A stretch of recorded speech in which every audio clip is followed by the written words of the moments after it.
What's going on, Tan and J-Man Show Nation? It's Monday night. It's May 27th, 2024. It's Memorial Day.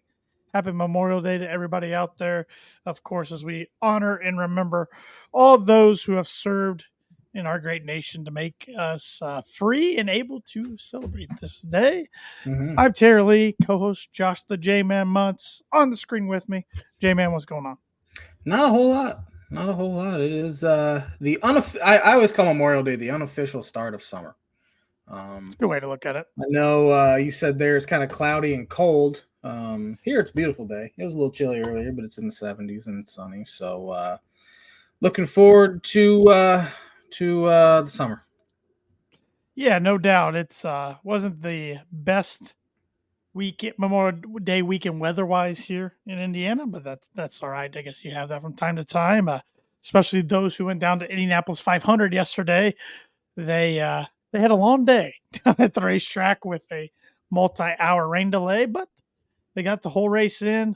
It's an exciting race, and I should have went with Newgarden again, like I did last year. Should have done it, but I didn't. Back-to-back winner, first time since Elio Castroneves did it in 0102. Forgot about it. Didn't even know what was going on. I watched very little of it, but I watched a little of it. I was ready to watch it, and then the rain delay just kind of threw it all off for me. Gotcha. So I have some birdie bogey here for you. It is an NFL question. I'm having a hard time coming up with questions because my main source of questions hasn't tweeted since April 30th. So I think they might be dead. it must be our same. We must have the same source. The account ESPN Stats and Info is kind of where that's my main source, and they have not tweeted since April 30th. Yeah. So it's been kind of a struggle. And honestly, they kind of started that at the beginning of the year. They were kind of not tweeting as much. Posting. It's posting now with X. No, tweeting. So, NFL question. Can you name the guys with the top 5? Hold on. Let me start that over. I should probably just read it because I have it saved here instead of trying to figure it out on my own. NFL question, as I said. Most touchdowns since 2000. Can you name me the top 5 players? Top 5 guys with the most touchdowns. With the most touchdowns since the year 2000. Most touchdowns since 2000. Top 5. 3 for a par. So is this all positions? Yeah. Not quarterback. Not quarterback. All skill positions. All skill positions, yeah. Not quarterback. But Birdie Bogey is brought to you by Arlington Public House. Arlington Public House is upscale cuisine and cocktails with a casual atmosphere located at 703 Main Street in Rochester, Indiana. I do not know if they're open today. I would guess they're not. I don't think they are. I don't know off the top of my head, but I would be surprised. But Monday is usually pizza night. They have all sorts of za, as I like to call it. Let's see, what do they have as far as za goes? I know they got a dill pickle, supreme cheese, pepperoni, and margarita pizza. Yeah, good. I haven't had pizza there. Have you had pizza there before? No, I have not.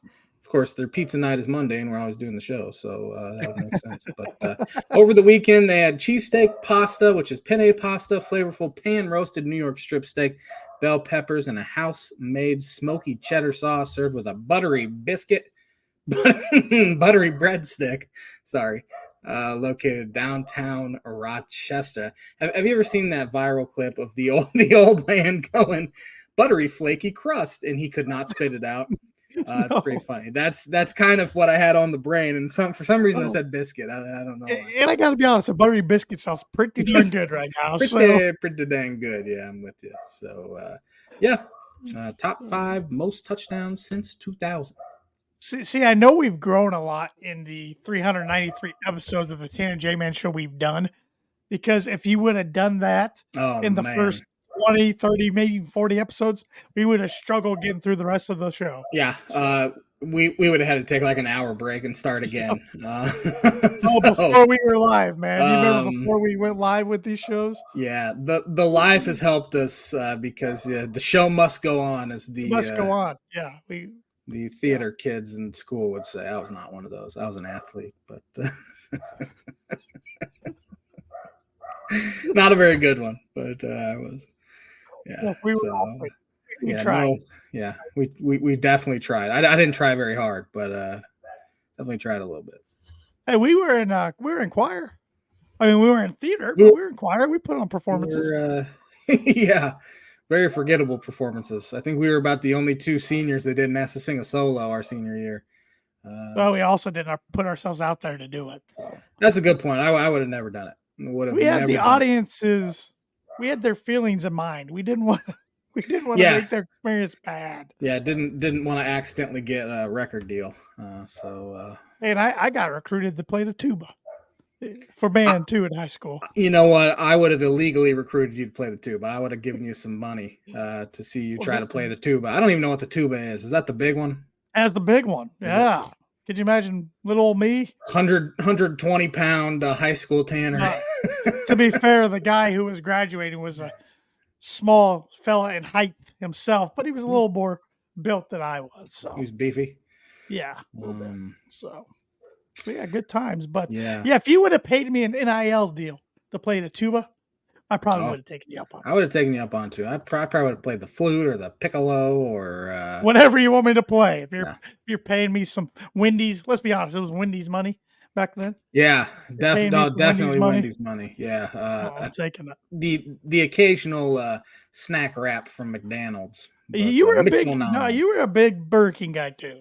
I loved Burger King back in the day. I just had it for the first time in a long time. I think it was last night actually. It was pretty dang good. It's I've found with Burger King anymore, it's either hit or miss. There's no between. It's either really good or it's really bad. And you don't want to go back for a while. There were a few options when we were both living in Rochester. So it was Wendy's, Burger King. Sometimes I would dabble in Dairy Queen and Arby's. Yeah, but I was never a Taco Bell guy. But. No, I rarely went to Taco Bell or KFC for that matter. They were connected, but never McDonald's. I've never been a McDonald's guy. But NIL money would have made us do a lot of things. Speaking of NIL and paying college athletes, the NCAA found themselves paying a $2.1 billion lawsuit, arrangement, agreement. I don't know what exactly, settlement, what do you want to call it. But the main thing coming out of this is starting in 2025. Schools are allowed to if they want. I don't know why they wouldn't, because if you don't do this, you're going to fall way down the wayside competitively. Schools are allowed to pay their athletes. Yeah. Just let that sink in, everybody. They're going to pay their athletes. It is now free agency. There's no other way around it. It is now semi-pro sports. Yeah, it is. And honestly, it's pro sports at this point. They are... You don't even hear about school anymore. Yeah, I went there because it's a good school. Not even a thing people say anymore. Ardell Jones was right. Yep. He was ahead of the curve. I didn't come here to play school. Yeah, he was before his time. The unintended consequences of this could be very bad for college athletics in 5 years from now. I don't know how this is going to look. It could be... for one, the college athletics we grew to love is gone anyway, and honestly, that part of it should be gone because guys should be able to make money off their name, image, and likeness. All that. I agree with that.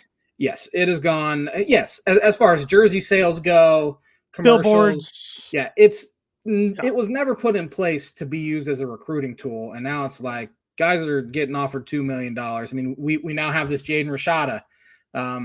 Who's now at Georgia. He's suing the University of Florida and Billy Napier because he was agreed to a $13.5 million NIL deal, and he didn't get it, and he transferred. So he's now suing them for damages, or not damages, but for the money, damage. So I think we're going to see that more.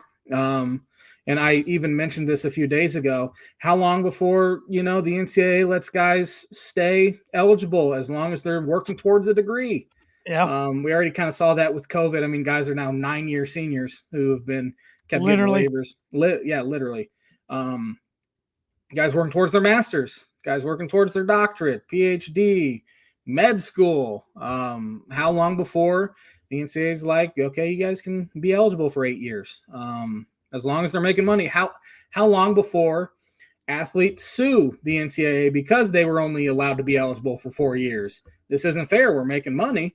The NCAA, for one, we've talked about this a lot. They screwed up. They could have got ahead of this 10, 15 years ago, and they didn't. And so now it's a free for all, and it's ugly. I do not like it whatsoever. Yeah, it's gonna change a lot of things. It's gonna be interesting because it sounds like the numbers gonna be 1/5 of the revenue the athletic department brings in will go towards the athletes. So in one case, I'm thinking about that. I could see. I doubt it happens because let's be honest, it's just crazy the money that gets thrown around. But I could see a possibility to where coaches' salaries aren't going to be as big Mm-hmm. going forward because of that. Right. But let's be honest, as long as you have the Texas A&Ms around and other schools like that, they're going to set the curve for everybody.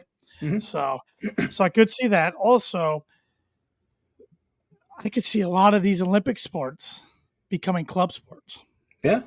Because at the end of the day, unfortunately, for those schools or for those sports, every single Division One school that has football, that's their priority. Even Yep. if they're a quote unquote basketball school, Yep. that's their priority because that is the big money maker.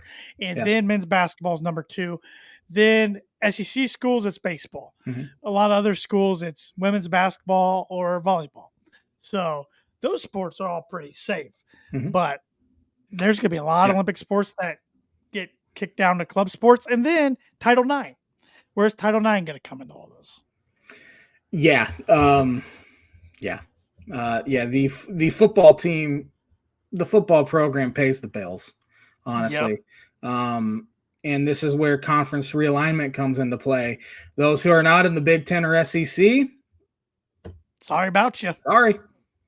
You don't have that revenue. I mean, the massive TV deals, both of those conferences, even the ACC is kind of left out in that. Big 12, even at this point. And as great as the Big Ten's TV deal is, and as great as it is for basketball, because they are been a basketball heavy conference, football is the one that got that deal. It wasn't with basketball. Definitely. Mind. Yeah. Definitely. And now you think about those Pac-12 schools that don't have a conference like Oregon State, Washington State, who are now playing on the CW.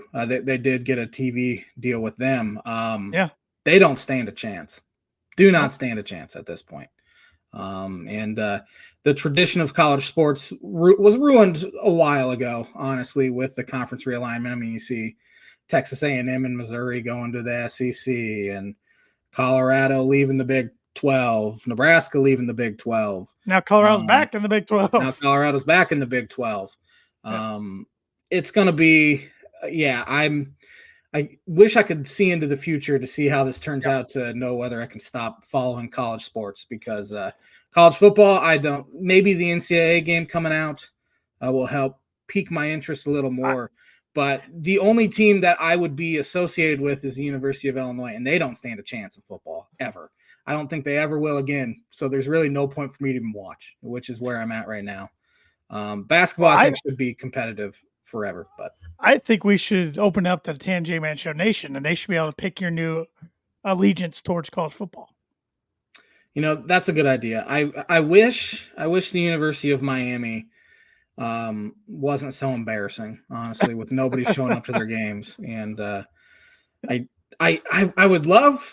I don't want to be a front runner, you know. I don't want to be jumping on. You don't want to be Purdue, Indiana, or Notre Dame. I wouldn't think Notre Dame, at least. No one else in the Big Ten. Notre Dame can be thrown in there as well. I would like to jump on the up and comer that's not good yet.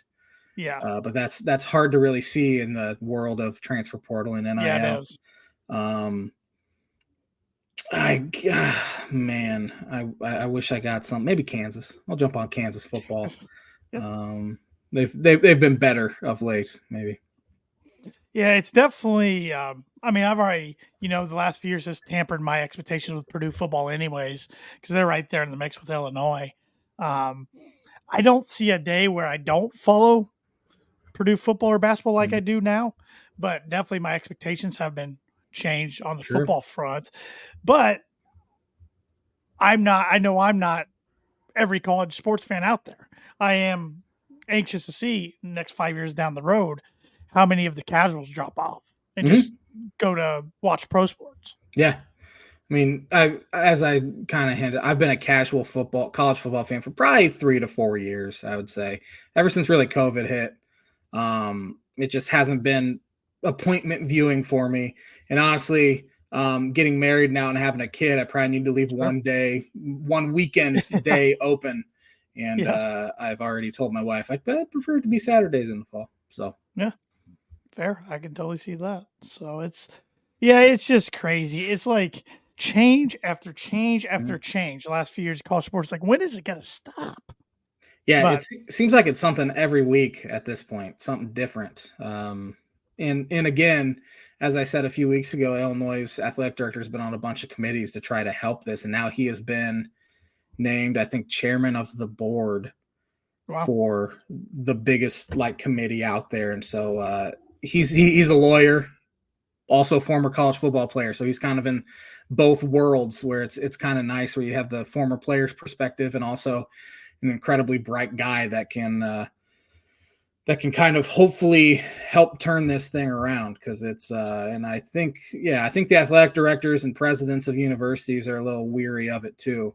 The only people that aren't are the commissioners and the TV people, because they're going to be making money.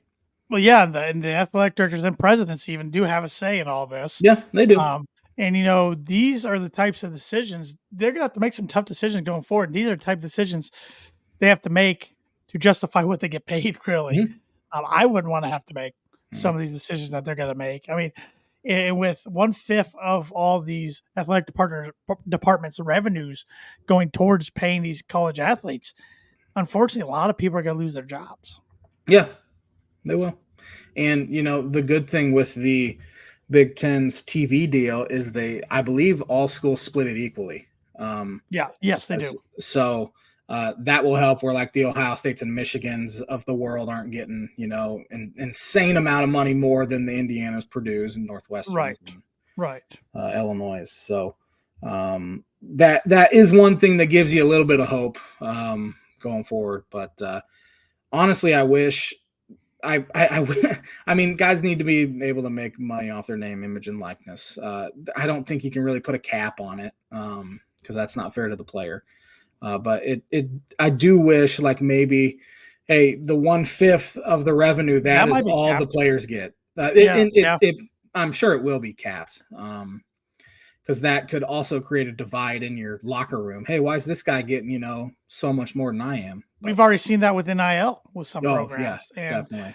yeah, it's just gonna be interesting to see how all these programs navigate this. Because it's gonna happen. Why is this sport getting this and we're getting this? Why is Yeah. this guy getting this, but this female is not getting this? Or why is this female getting paid higher than male? Which, Yeah.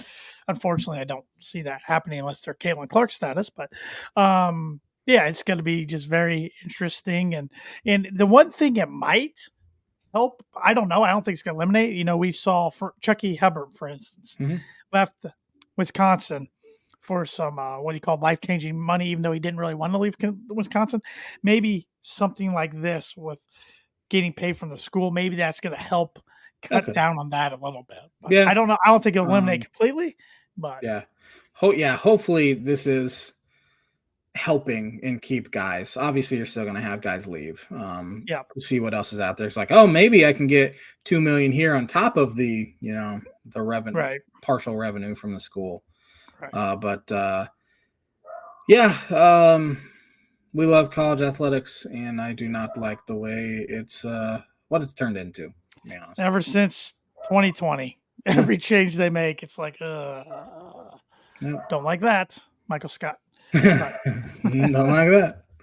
Yeah. Watched an episode the other night. It's pretty good. So, any other thoughts on the crazy world of college athletics? I feel like we've been talking about it a bunch lately, but a bunch has changed in the last couple months. So. It's reached a point of the year where there's not a whole lot going on. There is the NCAA tournament for baseball starts, which I'm always tuned into that because it's always pretty fun, especially because honestly, my second favorite University of Illinois team is their baseball program. I followed them pretty closely here the past 10 years or so, and they did make the tournament for the first time since 2019, I believe today. And they're the guy who led them in homers and was tied for the Big Ten lead in homers is from Lockport, Illinois. So there you go. Yeah, got to be rooting for him. But Yeah. Oh, and interesting. I got to go look up the school name. It was a Division III school. I think it was like Birmingham Southern or something like that. Did you see this the other day? They made the College World Series in Division III on, I believe, Friday. Their school is shutting down for good this Friday. So these players will be playing for a school that doesn't exist. So that's pretty interesting and also pretty dang cool at the same time. Yeah. The school will cease operations on Friday, and they will be playing in the College World Series for a school that does not exist. So, baseball program going out on top at least. I'm trying to find this. Somebody was telling me about this the other day. It's college softball related. Let's see here.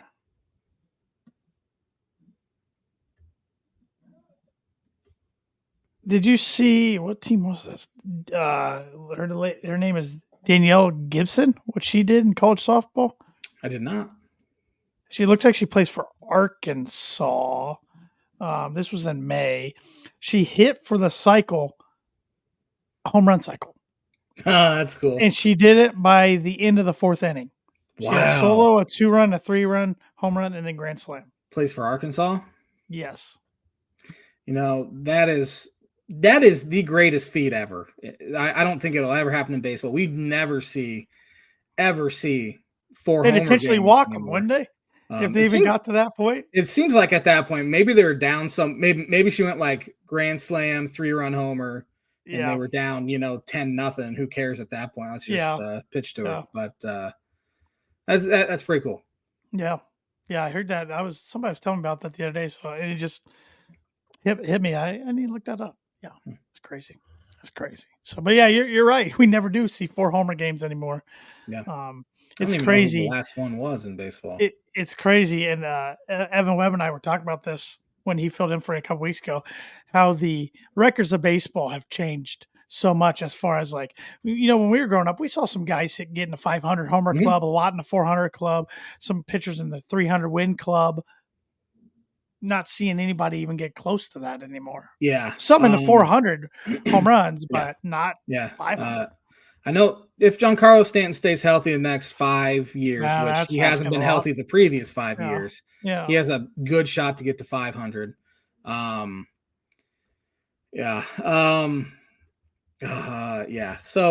my wife's uncle is a big big Cardinals fan, and we can get right into it. We're already talking baseball right now, so we can get right into that. Yeah, we can do that. So Cubs suck.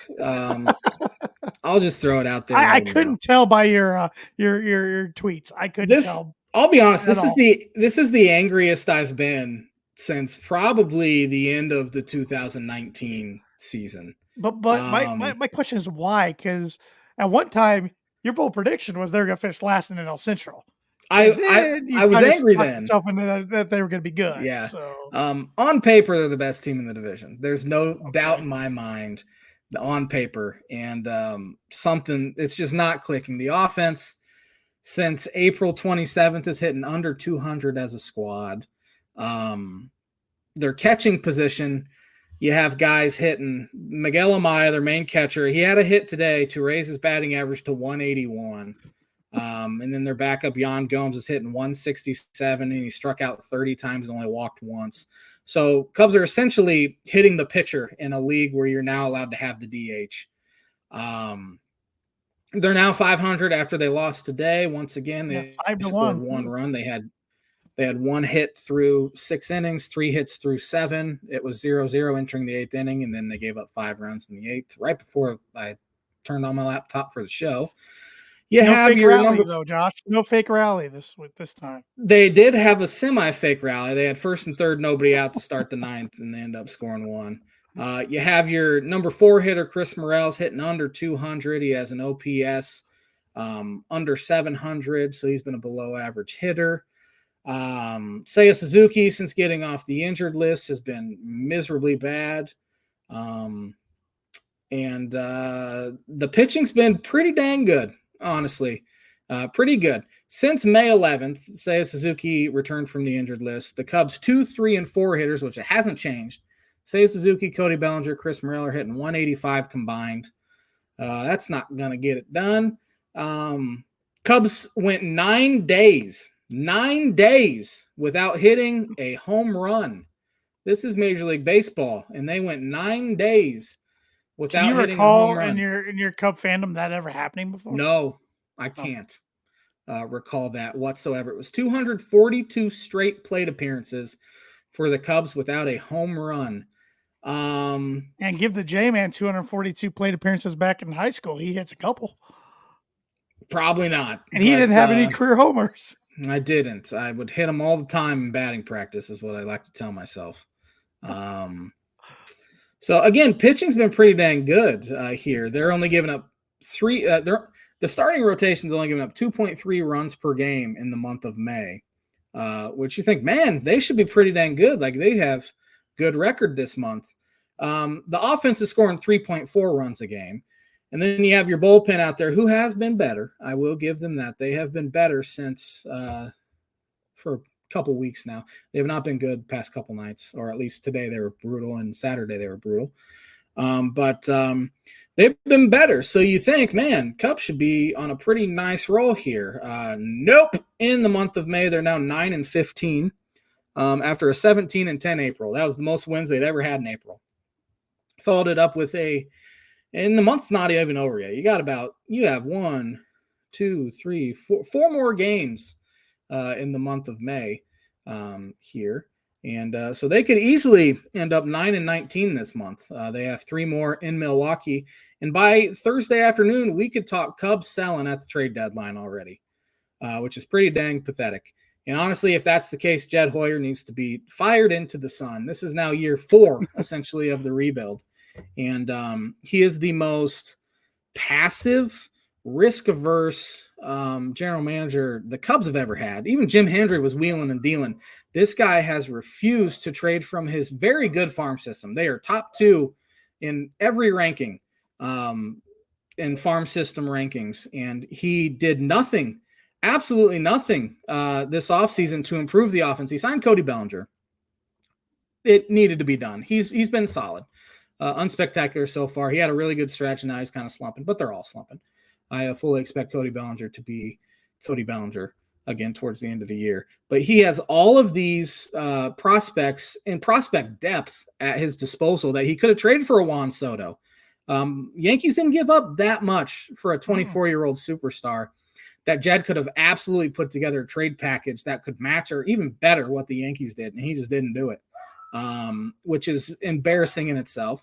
He goes out, signs Shota Imanaga, who's been the best pitcher in baseball so far this year. He has the lowest ERA through his first 10 career starts even. He made 10 starts, 9 career starts at least in the history of baseball. So he is right now probably the NL Cy Young Award winner, at least Rookie of the Year. Javier Assad has been fantastic. He was not great last night, but he kept him in the ballgame. Justin Steele's back. Had a few rough outings coming back. He was a little rusty. He was fantastic today. 7 shutout innings today. Kyle Hendricks has been demoted to the bullpen. I think what they're going to do is get him to the middle of June, he will hit 10 years service time, which means he gets a full Major League Baseball pension. And they're going to take him out back and old yeller him and kind of put him down easily because it's been miserable for Cubs pitching legend, I will call him even. Kyle Hendricks. Bullpen, as I said, had been in a nice role. Mark Leiter Jr. had an ERA under 1 coming into Saturday night's game, and guess what it is now? It's in the mid 3s. That's how bad he's been his last two outings. So it all falls on the offense. Honestly, you have Nick Madrigal continues to survive on this roster. He's not hitting. He's hitting 2. Last time I checked, he did have 2 hits over the weekend. Congrats to him. He was hitting 232 coming into today, 268 slugging percentage, 560 OPS. He's been 38% below league average hitter this year. He has 3 extra base hits. He's in there for a pretty good third base. And today in the 8th inning, Taylor made double play ball after the Brewers had first and second, nobody out, and he biffed it and it hit off his knee. And Brewers ended up scoring 5 runs after that. Very next hitter struck out, so they likely would have been out of the inning 0-0 heading to the top of the 9th. He's the most worthless player to ever put on a Cubs uniform. Has no power. He makes contact. Good for him. Doesn't walk.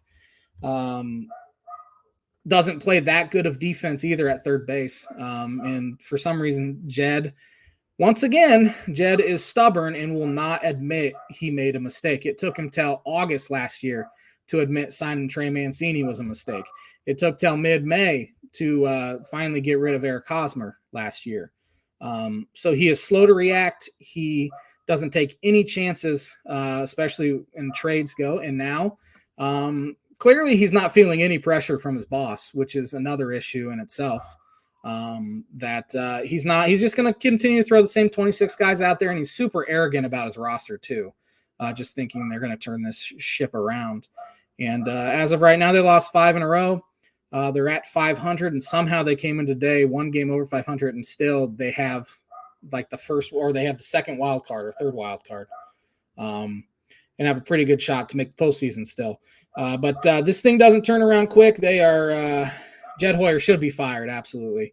You spent $40 million on a manager and then put this roster out there for him. It's pretty embarrassing and he should be held accountable for that. But that's the issue with the Ricketts. They don't hold anyone accountable, especially in that front office. It's been the same front office since the end of 2011. They did some really good things. They also did some really poor things. And I know Jed came in and kind of had to clean up Theo's mess a little bit in 2021, but now here we are, 3 seasons later, and it's the same old. And something's got to change, and if it doesn't, heads should roll, but I have no confidence that they will roll. So here I am, just angry all the time, and I still tune in every single night, but it's getting to the point where it'd probably just be easier for me if they lose the next 3 and find themselves, 3.5 or 7.5 games out, and I can kind of mentally tune out. And if they get back in it, great. If they don't, trade the guys at the deadline. I can move on with my life. And follow Josh on Twitter at MudDog16. He all-time weekend. If you get entertainment out of sportsman fans being frustrated, J-Man had some good tweets that I will save and let everybody go find on their own because I won't take everybody's time.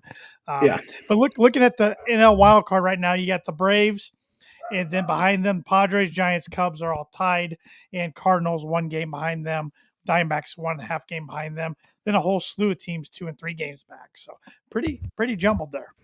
Yeah, and the Braves dealt a massive blow yesterday with Ronald Acuna Jr. Tearing his ACL for the second time in 4 seasons. He was coming off, an MVP type season. Not an MVP type season. He won the MVP last year. He's been an MVP type player his entire career. And he had been on a little bit of a struggle bus to start the year, but still an incredibly feared player, only 24 years old. Now this is 2 knee injuries. Yeah. It could start being like, man, what if, with his career, if it doesn't turn around as far as injuries go. And now I know he stole 50 bases last year, and it's getting to the point where if you're a superstar like that, you probably need to stop taking that many chances. Because that's how injuries happen. I mean, you saw with Mike Trout, he was 40, 50 steals, and now he's not even attempting them because he wants to stay healthy because he's far more, and he hasn't stayed healthy anyway. But those guys are far more valuable in there, obviously, than they are out. So big blow to the Atlanta Braves. Yeah, looking around the league, AL East, the Yankees are sitting at 37-18. They have a 1.5 lead over the Baltimore Orioles, who are 34-18. Everybody else in the division starting to kind of backpedal there. Yeah. Red Sox are third, the 500 record. Tampa Bay Rays struggling, 26-28. Then the Blue Jays are last, 24-29. Blue Jays might be the most disappointing team in the league. 6 games under 500. When all these guys came up, Bichette, Guerrero, Cav Biggio, they signed George Springer. They were supposed to hit and hit well. And as a team, they're 10th in batting average, 12th in slugging percentage. Vlad Guerrero's had 1 really good year, and then it's been kind of mediocre since then. Bo Bichette has not having a good year. They only have 2 guys in their main lineup that have been above average hitters so far. So they will be if they continue down this trajectory, they will be a very hot team heading into the trade deadline, as guys will try to trade for a 25-year-old Guerrero and a Bichette, and they have pitching as well. So They're one to Looking watch. at the AL, looking at the AL Central, you got two of the better stories in baseball. You got the Cleveland Mhm. Guardians with a 36-18 record. They're 9-1 in their last 10 games. And Kansas City Royals, good call by the J-Man here. They're 34-21, 8-2 in their last 10 games. Yeah, Guardians pitch really well, and they have Jose Ramirez, who's been one of the best players in baseball for a long time. But then, yeah, you look at the Royals, and I was very optimistic and probably too optimistic heading into the season. But now Right. I'm feeling pretty validated with having them finish in second in that division, Mm-hmm. 34-20. Bobby Witt Jr., one of the best players in the sport, only 24 years old, hitting 307, 366 on base, 561 slugging, plays a good shortstop, steals bases. Um, he is a budding superstar, and I honestly call him a superstar already and a potential MVP candidate towards the end of the year. But man, they have really pitched well. Seth Lugo, one of the best storylines of the offseason. He had a pretty good year with the Padres last year. Comes to Kansas City, has a 1.74 ERA through 11 starts. He has been absolutely fantastic. So it's pretty cool to see the Royals back playing pretty good baseball. Behind them, you got the Twins at 29-24, then the Tigers at 26-27. Then in the basement of the division, the first team to reach 40 losses for the year, Chicago White Sox, with a record of 15-40. Yeah, and after last night's game, there is now a divide between manager Pedro Griffioll and the players, as Pedro said.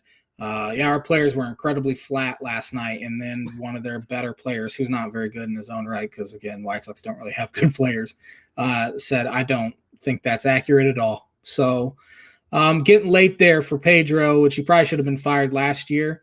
In fact, there was also a report Reinsdorf knew he should have been fired mid-season last year, but he didn't fire him because he didn't want to have to pay two managers, which is pretty typical of Jerry Reinsdorf's management style.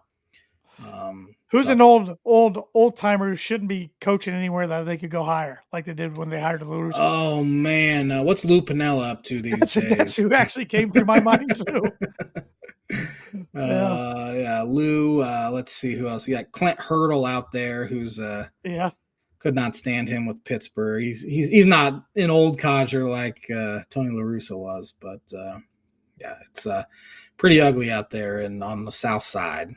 In the AL West, a pretty ugly division right now. The Mariners lead the division with a record 28-26.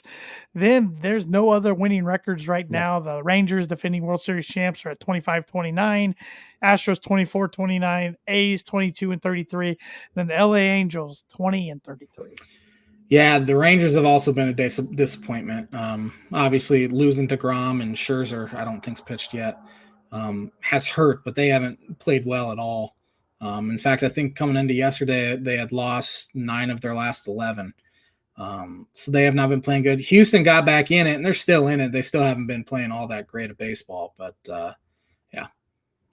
And flipping on over to the NL, you got the Phillies leading the East 38-16. They're just really good baseball team. Yeah, they have not. They've only faced three. They've only played 3 games against a team above 500 so far this year. Yeah. Wow. So it's not really their fault, obviously. Yeah. I want to see if that stat is still accurate. I think it's still accurate. Yeah. Again, not their fault. You have to beat who you play, but right. Yeah. You got the Braves 30-21, Nationals 24-28, the Mets 22-30. Gotta love that. Then the Marlins with the worst record in NL at 19-35. Central, we already kind of hit on the Cubs. Of course, they're in second, 27-27, but the Brewers are winning the division right now, 31-22. Cardinals 25-27 around the Cubs' heels there. Pirates 25-29, and the Cincinnati Reds are 24-30 in the bottom of that. But they've won their last 4.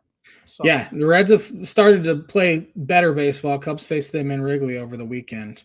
Pirates have 2-3 really good starting pitchers, but they cannot hit. If they could just get some sort of offense, they'd be a team to reckon with towards the end of the season. But yeah, the NL Central's kind of woken up a little bit. Then the NL West, you got the LA Dodgers 33-22, but they're on a 5-game losing streak. Yeah. The sky is falling out in Chavez Ravine. You got the Padres at 500, 28, the Giants 27, 27, 500. Diamondbacks, defending NL champs, 25 and 28. And then the miserable Colorado Rockies, who have won 2 straight, 19 and 34. Yeah. The teams we thought would be good for the most part in the National League have been pretty good, or at least mediocre. The surprise, I would say, so far has been Cleveland and Kansas City. Yep. I mean, Kansas City won 62 games last year, and now they're 14 games over 500. But I think a lot of people thought they'd be better anyway, but probably not this good. So the top 2 in the AL Central have been kind of the surprises of the league so far. Rangers, Astros, Blue Jays have kind of been a disappointment. I would probably throw the Reds in there too, because I think people thought they would compete, which there's still a lot of time left. Yeah, a lot of baseball to be played. I mean, well, I don't even think we got to really do pretenders and contenders until probably July. So, yeah. Yep, I think teams will start separating themselves within the next month and a half. Yeah. And, we'll go from there. Yes, we will. But go ahead. You're going to say something? Yeah. Do you want to get educated, or do you have any more thoughts on Major League Baseball? No, I think we hit it pretty well, but I do feel like getting educated, to answer your question. On this day in 1904, the New York Giants first baseman Dan McGann collects MLB record 5 stolen bases in a 3-1 win over the Brooklyn Super Bass at the Polo Grounds in New York City. The record stood until 1991 when Otis Nixon of the Dan McCann, probably Atlanta Braves, I'd imagine. Dan McCann, yes, he can. On this day in 1937, the New York Giants pitcher Carl Hubble won his MLB record 24th consecutive game in a 3-2 win over the Cincinnati Reds at Crosley Field. That's pretty impressive. Yeah. 1938, a cricket one here. They call him cricket batting genius. That's pretty cool. Adjective to because you don't hear like he's a batting genius in baseball. Cricket batting genius Don Bradman scores a 145 not out for Australia versus Hampshire at Southampton, completing 1,000 runs before the end of May for the second time, the only touring batsman to England ever to perform the feat. Gibberish. I knew some of those words. Gibberish. This is kind of funny. 1949, the MLB Cleveland then Indians started 12-17. Owner Bill Veeck arranges a second opening day. try to turn things around. Let's see. On this day in 1968, George Halas retired from coaching. He finished with 316 regular season wins and 6 NFL titles. Papa Bear. On this day in 1972, who won the Indianapolis 500? 72. Let's go with AJ Foyt.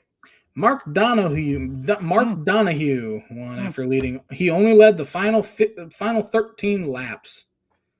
That's all that matters. All you got to do is lead one. Yeah. It's just got to be the final lap. Yeah. So. Owner Roger Penske's first of 18 Indy 500 victories. Yeah. On this day, have you ever seen this clip? 1981, Lenny Randle I think he was with the Mariners, tried to blow a slow roller foul. He literally got down on his hands and knees and blew it foul with his mouth. Yeah. The umpire said no. So, 43 years ago on this day.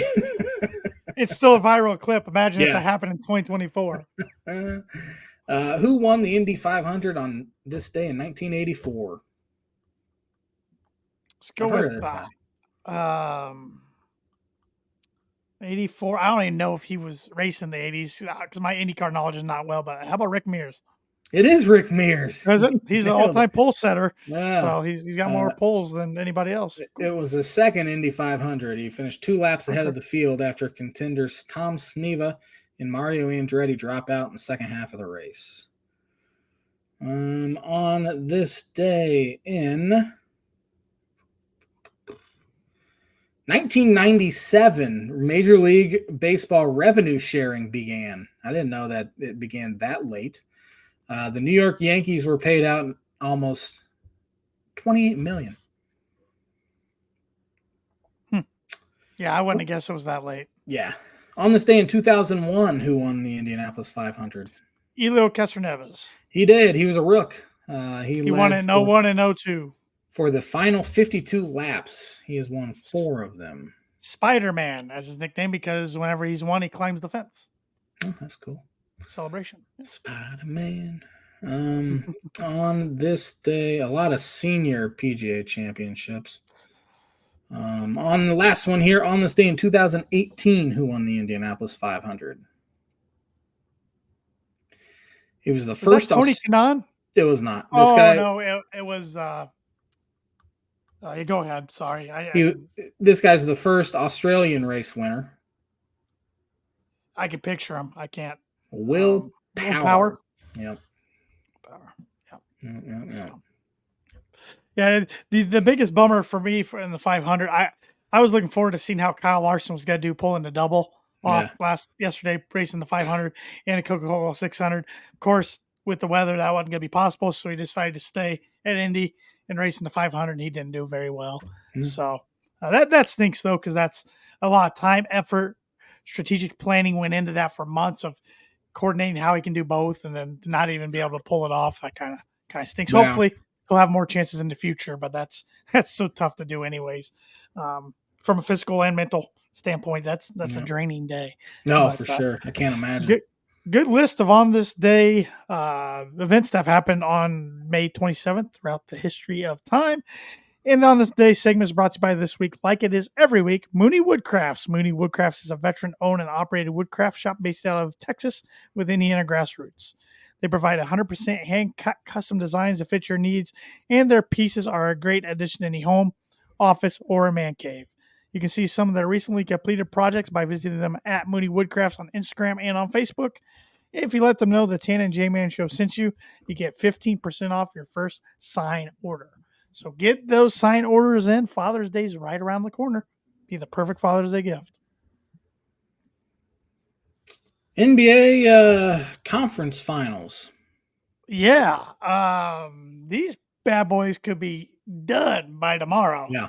You got the Celtics leading the Pacers 3-0. I think they'll get it done tonight and clean sweep the Pacers, especially if Tyrese Halliburton doesn't play. Yeah. Then you got the Dallas Mavericks 3-0 lead over the Minnesota Timberwolves, even though Anthony Edwards just keeps whining. Yeah, it's funny because, I've heard people say, man, these conference finals have been terrible. It's because it's 3-0. There have been some pretty incredible games. Pacers should be up probably 2-1. Probably should, yeah. They blew a big lead last night? Or two Saturday night. Yeah, 2 nights ago. An incredible defensive play by Drew Holiday there. And probably Andrew Nembhard probably shouldn't be the guy taking the last shot anyway for the Pacers. But again, you're without Halliburton, so who's your next go-to guy? Maybe Siakam. Right. Yeah, and then game one, they blew a lead as well, and Jaylen Brown, was it Jaylen Brown? I think it was Jaylen Brown, hit a 3 to tie it with 4 seconds left. And we're not big NBA guys, but I did watch that game. I'll root for the Pacers when they're playing, and I was as frustrated after that game Monday as I've been in an NBA game in a decade. Because, they just choked. That was some of the worst basketball I've ever seen played in the last 30 seconds. Just having guys drilling off their leg, bringing the ball up the quarter with a little pressure. They had timeouts to use. They never used them. Then you're up 3 with 8 seconds to go. What's the rule we always say, Josh, when you're up 3 late in the game? Foul. Every single time. Not only did they not foul, the guy who closed out on Brown didn't even close out very hard. He kind of leaned back. Yeah, he didn't want to foul. Put his hand up. And it's like right when the Celtics made that, I tweeted, Pacers deserve to lose this game because they did go in overtime. Like they're not going to win for one going into overtime because all the momentum's shifted to Boston, and they deserve to lose. And it was unbelievable, just unbelievable. Yeah, and then switching over to the other series, did you watch any of Game 2? Because Game 2 was awesome. I watched the fourth quarter. My dad's a big Luka fan, so he's been pretty pumped lately. And Luka's an animal. He's an absolute killer out there. Minnesota should not have lost that game. Anthony Edwards had 2 turnovers late. I've crowned him the next Michael Jordan because he looks like him, and ever since that he's got the athletic ability like Jordan, but that's where the trash talking ability too. But Yeah. yeah, I crowned him too early. So the J-Man's book it, or not even book it prediction, but the J-Man's curse is very real because I've Oh yeah. put it on Ask Rory, and Rory. now I've probably put it on Anthony Edwards. He got in the air, threw the ball away when they were up 1 or up 2. I had a chance to close it out really, and then Minnesota comes down, and Luka just crossed up Gobert and just hit an absolute dagger 3 to go up 1 with 3 seconds left or something. Then Naz Reid had a really good look at the buzzer to win, and it rimmed out for Minnesota. But yeah, it's very much looking like, obviously, unless we have some sort of miracle happen in one of the series, Boston against Dallas, which be interesting storylines, especially with Kyrie playing these Boston Celtics in the NBA Finals. So Luka, for some reason, 3 teams passed on him in the first round, including guys like Marvin Bagley went ahead of him in the draft. And there's somebody else that's like, man, I can't believe that. Well, the Hawks in Dallas did the trade. Luka Did the for trade, Trae yeah. Young. And it's worked out obviously better for Dallas. Trae Young's a good player, but he's not Right. in Luka's stratosphere. Correct. So, Dallas with another European dude that has a chance to win a title for him. Yeah, it's worked pretty well for them. Yeah, pretty well. Yeah, but it will be funny to me as a guy who's not a huge NBA fan if the Celtics win tonight, Mavericks win tomorrow, because the NBA Finals, no matter what, aren't starting until June 6th. Yeah, so they can have a long. They can have a long break. That's kind of dumb. Yeah, that's a full week. That's like 10 days off, so they'll have nothing. I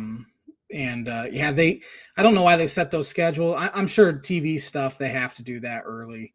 But it would be nice if both teams win that.